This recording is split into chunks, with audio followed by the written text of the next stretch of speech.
Hello, my name is Brucey, and today we're going to be talking about good customer service. So I'm guessing you figured out it's a product by now. Do you think it's this ladder? Nope. You think it's the table saw over there? Nope. Think it's this fire extinguisher that's stolen? Nope. Is it the e-bike? No.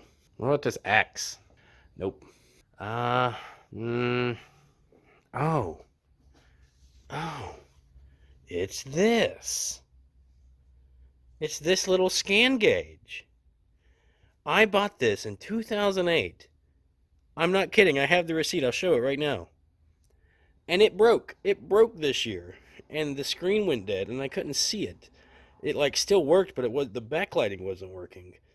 And I emailed them and said, "Hey, how do I fix this?" And they said, "Send it in." And they sent me a new one. Just like that. 13 years later, they're still warrantying it.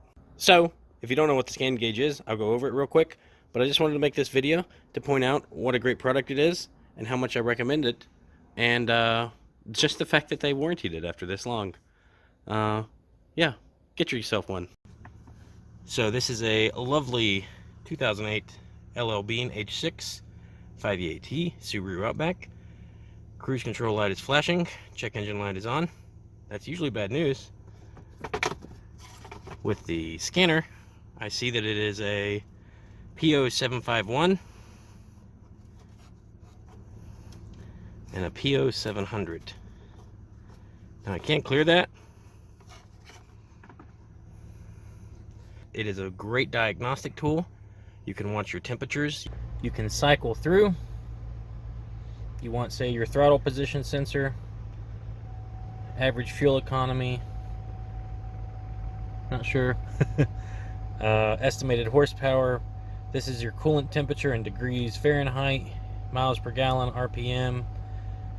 So it's a gauge. Another feature I really like about this scan gauge is it's future proof. So I can actually set it up to have extra gauges. They call it X gauge, but basically any data out of the ECU, as long as it has an OBD2 port, this should be able to get it out. This scan gauge, again, was made in 2008, and it actually is able to be programmed to have the CVT temperature in my Subaru. That's just a quick summarization of this little scan gauge. I bought this in 2008 when I was really into hypermiling.